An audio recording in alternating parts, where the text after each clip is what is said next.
Now, the Kremlin's hybrid warfare tactics have recently been focused on NATO's eastern flank and the European Union. However, Putin also has a keen interest in influencing not just Europe, but also other parts of the world, including the Caucasus and the United States itself. That's right. And how deep does it all go? And how can the world counter Moscow's hybrid threats? Now, to talk more about this issue, we are now being joined by Ivana Stradner, advisor at the Foundation of Defence of Democracies.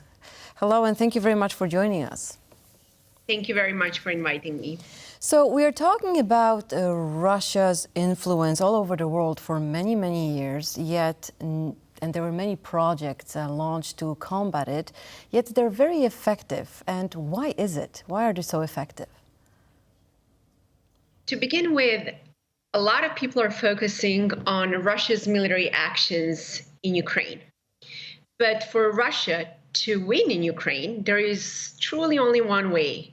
If the West stops supporting Ukraine, but it also means if Russia weakens the West. Russia does not need to roll on tanks and jets in any of the places, whether it's in Brussels, in Washington, or anywhere else in the West. All Russia truly needs to do is to occupy the information space and to make sure that we stop supporting Ukraine.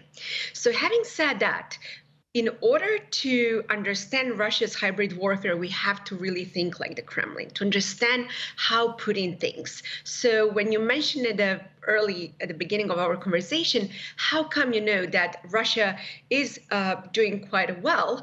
To begin with, it's very, very difficult to fight in the information space as a democracy. We do not want to portray Russia's values. We have to follow certain rules. So it's very, very difficult to fight this war using legal and all legitimate means, because countries such as Russia, China, North Korea, or Iran, they can do whatever they want without any repercussions. So having said that, that's one of the key reasons why we are constantly on the defensive and why we are not competing in the information space as we did, for example, during the Cold War. And this is very problematic because what you just mentioned, you were just covering earlier today what Russia is doing in Poland, but also what Russia has been doing in Ukraine.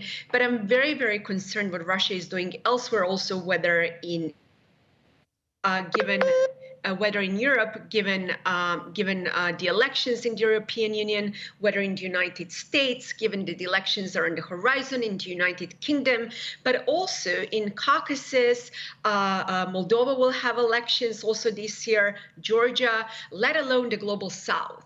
And Russia is there. Ivana, let me just jump in there because you're going through the world here, and I also want to focus on some of those hotspots, as you've already mentioned. So let's tag on Georgia first, because we've seen, obviously, in this last week, the immense changes because of that foreign agents bill. And we're looking at that area as one of those places very much that the Kremlin has targeted. Now, how do you see that? I mean, it seems it's slipping away from that trajectory of going closer to Europe. It's slipping away in a way towards the Kremlin again.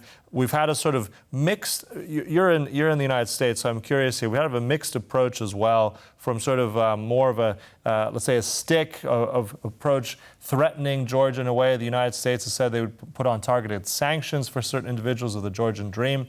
Now we're hearing there will be economic and security support if Tbilisi actually changes course. So which is it, and how effective is that going to be given, like you've already mentioned, the hybrid war that continues there in Georgia? So what we're seeing right now in Georgia is it is not an isolated incident. This is part of Russia's strategy for the region, because you cannot observe Georgia separately from what's happening in Moldova, from what's happening in the Balkans. It's part of the same narrative, and we already know Moscow script. Now, go back to Georgia. I have to tell you, I'm very, very concerned what's happening in Georgia, because one of Russia's key narratives and one of Russia's key objectives is to indeed undermine NATO and to undermine the European Union. As I mentioned earlier, Russia does not need to roll on tanks and jets in any of those countries, because what we are observing right now in Georgia, this is exactly what Russia has been trying to show, that the West is a paper tiger. And this is precisely why it's high time to help Georgia.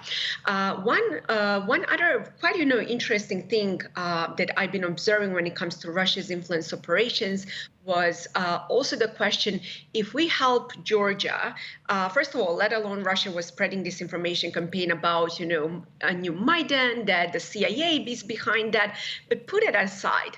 Another very concerning thing is that Russia has been spreading this information with the help of the government there.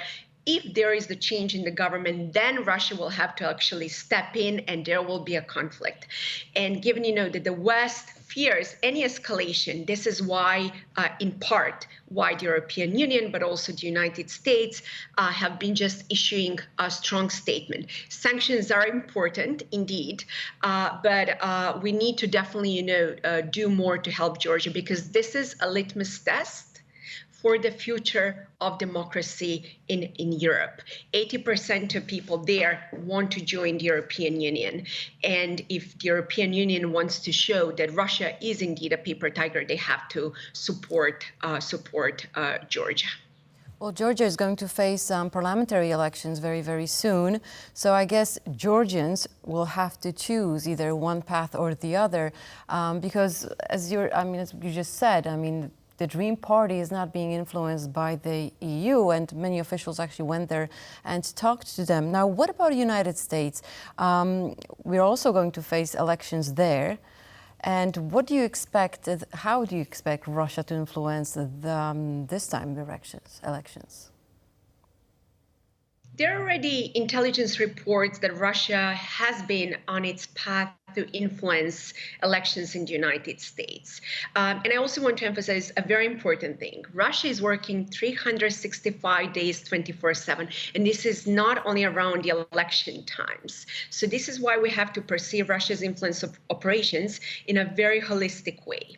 One of the key messaging that Russia has been using here in the United States is actually related to Ukraine by further polarizing the left and the right, making sure that the far right, for example, does not support Ukraine, and making sure, for example, spreading misinformation campaigns about corruption and how this is going to be another endless war, et cetera, et cetera. But this is not the only messaging that Russia has been spreading. Russia understands perfectly how to polarize the country over very contentious issues, whether it's the question of abortion, whether it's the question of the right to carry guns. So they know exactly where to hit all those polarizing points. And also what's happening in the Middle East, this is another